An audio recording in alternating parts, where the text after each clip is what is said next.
Oi, tudo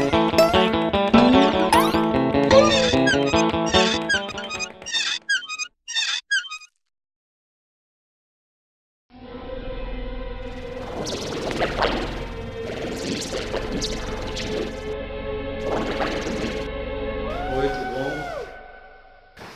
Você podia falar um pouco sobre como você iniciou esse trabalho, o trabalho com quadrinhos e ilustração? Bom, eu comecei, na verdade, trabalhando com animação numa empresa em Curitiba, mas eu já fazia quadrinhos, já fazia ilustração, já queria trabalhar só com quadrinhos, sempre foi o meu objetivo. E isso já faz mais de 10 anos até.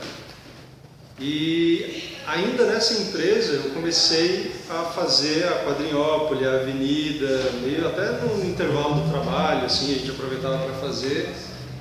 E a gente transformou as histórias que a gente produzia na época em revistas independentes. Então esse foi o começo, até porque, tanto naquela época, não mudou muito para hoje em dia, assim, apesar do mercado ter crescido um pouco, ainda não existe uma editora que publique trabalhos do pessoal que está começando. É muito difícil quem está começando a fazer quadrinhos para mostrar o seu trabalho, a não ser que seja na internet. Então o caminho acaba sendo a publicação independente. Claro que isso acontece na área de literatura, de música, né? Todo mundo acaba fazendo coisa independente, principalmente no começo. E esses trabalhos independentes fizeram com que eu tivesse um portfólio que eu apresentei para editoras e a partir daí consegui mais trabalhos, né? Tanto de ilustração quanto de quadrinhos. Inclusive comecei a fazer a série Elf para uma editora americana. Isso já foi em 2008, mais ou menos, 2007, 2008. E depois fiz alguns outros projetos aqui, como Sequestro em Três Buracos, que é escrito pelo Leonardo, que eu desenhei. E agora, né, já faz um ano que eu estou fazendo Revolta, que é uma HQ longa minha primeira HQ longa que eu escrevo e desenho.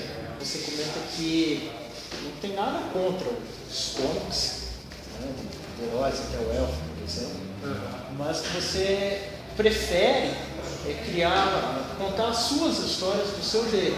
Nada de colocar um super-herói lá com o nome de Jack e tal, não. Você tem que contar as suas histórias do seu jeito. Por isso a gente escolheu Revolta, Indefinida.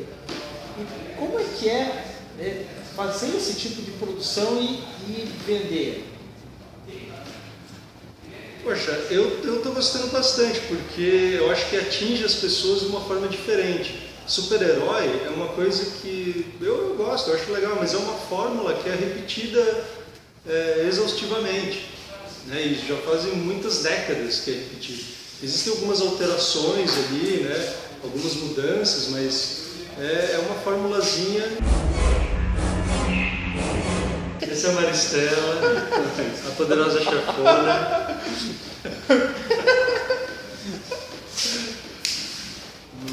Qual é que você está falando agora? Era sobre... O dos cómics, né?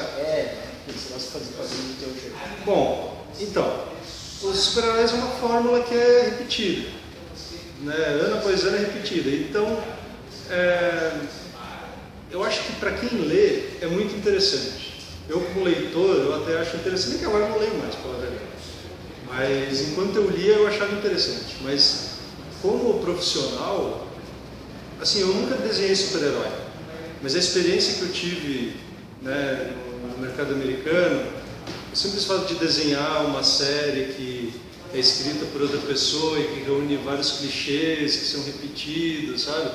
E a perspectiva de ser um desenhista de super-herói, onde eu ia, tudo bem, eu ia fazer um meu tipo de enquadramento, meu tipo de traço e tudo mais, mas fazer aquela história que é sempre a mesma coisa, que é sempre repetida, eu fiquei com sono só de pensar nisso, sabe? Chegou um momento que eu falei, caramba, eu realmente não quero. Eu nunca fiquei muito certo de que eu queria isso.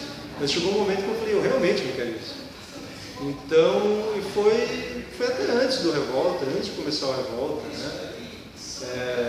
Estava terminando alguns trabalhos, assim. Mas é principalmente a questão também de que eu queria escrever as minhas histórias. Eu porque eu comecei a ver uma desvantagem muito grande de ser apenas o desenhista da história. Eu comecei a ver que eu perdia muita coisa, que eu podia acrescentar muito mais ao trabalho como um todo se eu mesmo escrevesse, porque o quadrinho ele é a junção das duas coisas. Por mais que você faça o roteiro e faça o desenho, existe um momento, no caso é o momento ali onde eu estou com o roteiro aqui e a página em branco aqui, e transfiro esse texto para a página, né, em forma de quadros e tal, em forma de balões. Existe um momento onde tem uma transferência, onde de repente alguma coisa que eu faço aqui na página desenhada dá uma mudada. Não que o roteiro não tenha que estar pronto, o roteiro tem que estar pronto. Mas existe um momento de transferência ali, do desenho para o roteiro e do roteiro para o desenho. E trabalhando só como desenhista, eu não tinha essa oportunidade. Eu podia até mudar alguma coisa, mas não era suficiente. Então assim, eu escrevo todo o roteiro do que eu vou desenhar, mas eu deixo espaço para esse intervalo onde tem uma troca ali. Então foi reunindo tudo isso, né? Que eu falei, bom, eu vou ter que fazer uma história minha, vou ter que fazer uma história que eu escrevo, que eu desenho, e eu queria fazer algo que se passasse aqui em Curitiba, que tivesse personagens que fossem mais reconhecíveis, o texto fosse escrito de uma forma também mais reconhecível, não tivesse super-herói, tanto que o super-herói, o meu super-herói, ele morre no primeiro capítulo. Eu queria trazer um pouco mais para a realidade, ainda deixando fantasia, mas trazer um pouco mais para a realidade e para a nossa realidade. Que é diferente da realidade do Homem-Aranha. Tem algumas coisas que a gente reconhece ali, mas é de novo tão repetitivo que você começa a falar assim, será que ele está refletindo a minha realidade ou será que eu que estou entrando na realidade dele? Né? Porque há tantos anos vendo aquilo que pode ser mais essa segunda opção. Né? Mas enfim, o que eu queria mesmo era fazer uma história minha, uma história que os meus amigos, as pessoas que eu conheço principalmente, lessem e gostassem, porque aí eu sabia que outras pessoas também podiam gostar,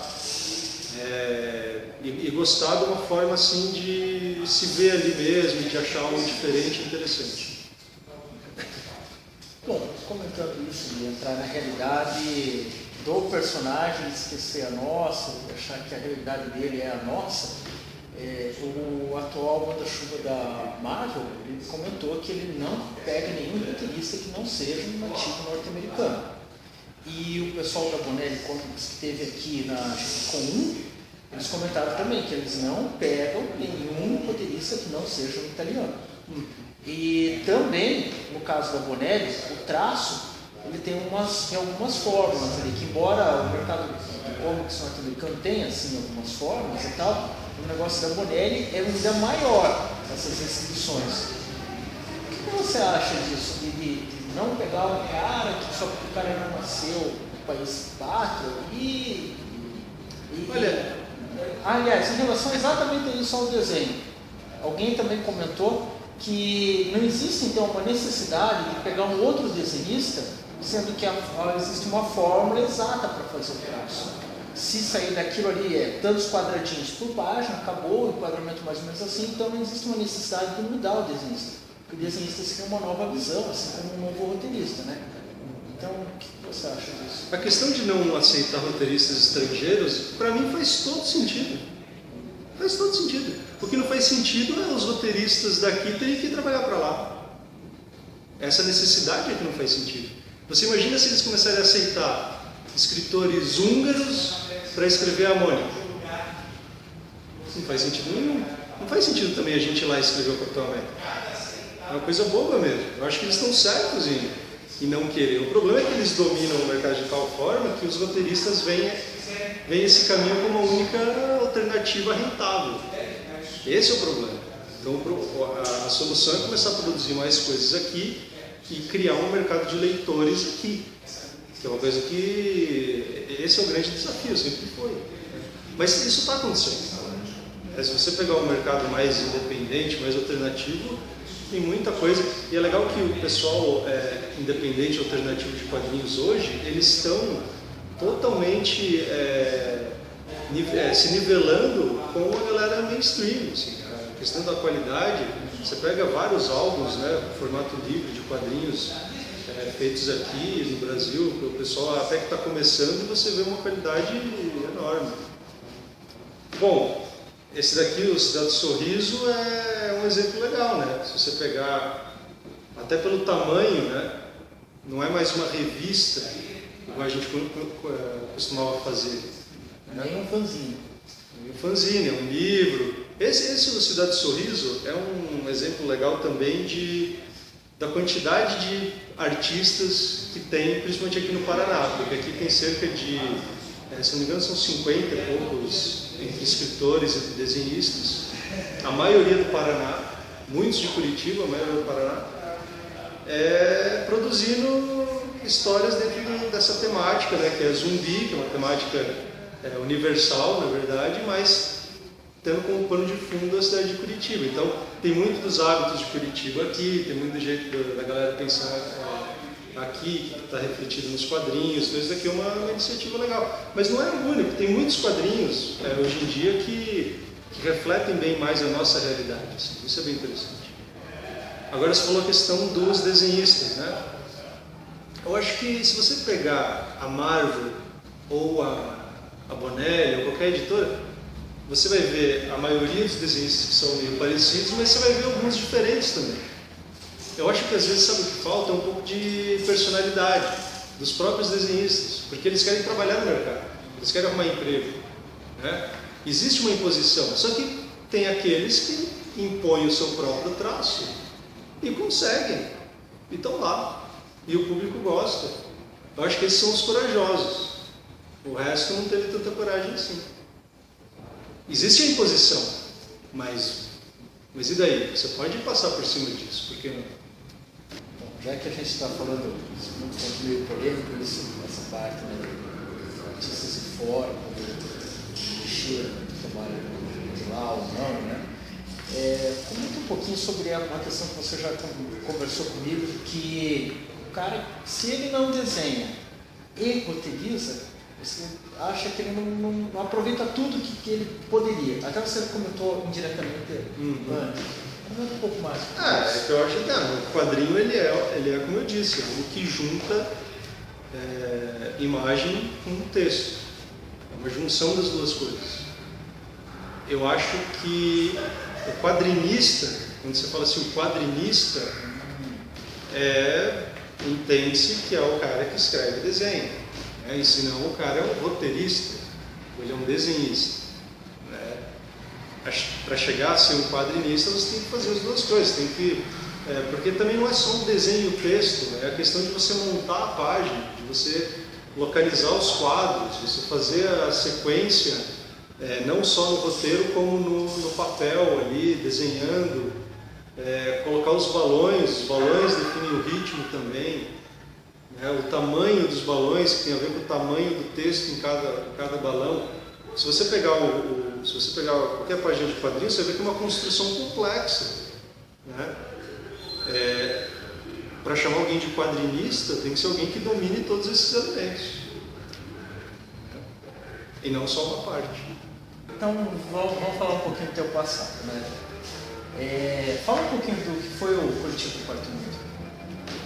Bom, o Quarto Mundo foi um grupo de quadrinistas que se reuniu nessa época que a gente começou a lançar a Quadrinhópolis, a Avenida aqui em Curitiba, e a gente começou a viajar para São Paulo e para outros estados, e a gente encontrou muitos quadrinistas que estavam fazendo a mesma coisa, que a gente nem conhecia.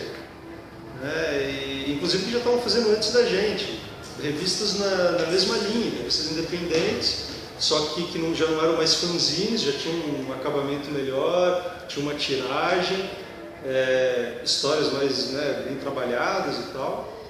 E a gente começou a formar esse grupo de amigos. A gente formou um grupo no e-mail e ficamos trocando informações, se ajudando, trocando revistas, distribuindo as revistas uns dos outros, até que chegou um momento que a gente transformou isso, que era totalmente informal, num grupo, num selo. Foi o selo do Quarto Mundo. Então todas as revistas que saíam, a gente colocava o selo do Quarto Mundo. E a gente criou até uma hierarquia no grupo e nomeamos distribuidores em cada estado, começamos a se organizar, né?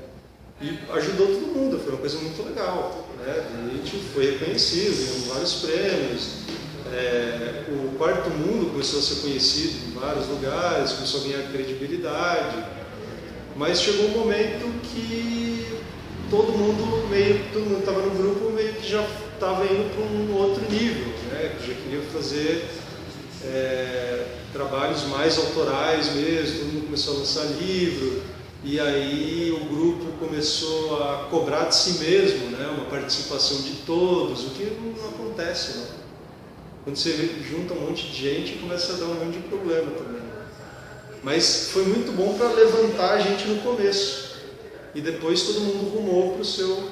E assim, todo mundo que participou do Quarto Mundo ainda se ajuda. O Quarto Mundo simplesmente ele acabou, mas ele na verdade existe de uma forma mais informal, assim. Mais ou menos do jeito que começou. O Quarto Mundo voltou a ser aquilo que ele era quando começou. Algumas outras pessoas fizeram grupos separados, como é o caso do Petisco. Sim. Muito bem, por sinal. Sim, o Leonardo continuou tocando a Padrinhópolis, né? Que hoje é até editora, né? O Leonardo, o último que ele lançou foi esse aqui, que eu desenhei, ele escreveu, que saiu do selo da Padrinhópolis, que é uma história de gangsters. E esse daqui, na verdade, saiu do selo da Dogzilla, que já é um outro selo, né? Acabaram que surgiram vários selos, assim, né? Que são os selos independentes, que é o pessoal que se junta para fazer uma linha editorial ali dos seus próprios produtos. Isso é bem legal, porque aí não entra também, foge da coisa de você deixar tudo igual, né? Viu que a galera vai dando uma atenção especial para cada produto, cada projeto. Isso é muito legal. O Dogzilla é um estúdio de ilustração daqui de Curitiba, do Valquir Fernandes e do Antônio Eder. E eles agora lançaram com o selo da própria empresa deles. Eles mudaram recentemente, que era o Sputnik. Isso, o antigo Sputnik. Ok. Voltando esse tema, né, de protesto e tal, o que você acha dos HQs que tem um tema político ou social? Isso pegando lá desde as influências lá dos heróis do Watchmen, de mudança, até as tirinhas aqui, do HB e companhia. Legal, por exemplo, as tiras de jornal, às vezes elas envolvem muito mais do que a própria notícia, né? Porque às vezes as pessoas, até na época que o pessoal só lia jornal, se você lembrar bem, muitas vezes o pessoal não tinha tempo de ler o jornal, mas lia a tirinha e dali tirava alguma informação, falava, aconteceu tal coisa, né? Então, tem esse caráter informativo também. Quando você lê uma HQ como, por exemplo, o Eternauta, né, que é uma HQ argentina, que é uma ficção, total ficção, mas fala muito sobre um período lá da ditadura da Argentina, né? Então, a partir dali, você pode pesquisar esse tema e saber mais sobre isso. Então, e quando você conhece, você conhece o fato histórico, você começa a entender melhor o porquê que aquela HQ foi feita. Por exemplo, o Revolta, eu acho muito legal ele a história ter naturalmente se vinculado aos acontecimentos de junho.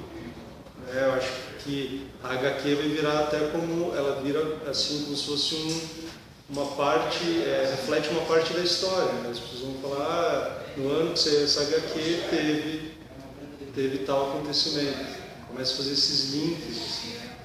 E a HQ, eu acho que ela não mostra fielmente como foram as manifestações, mas talvez ela mostre um pouco do espírito da época. Você vê muito isso no Eternauta.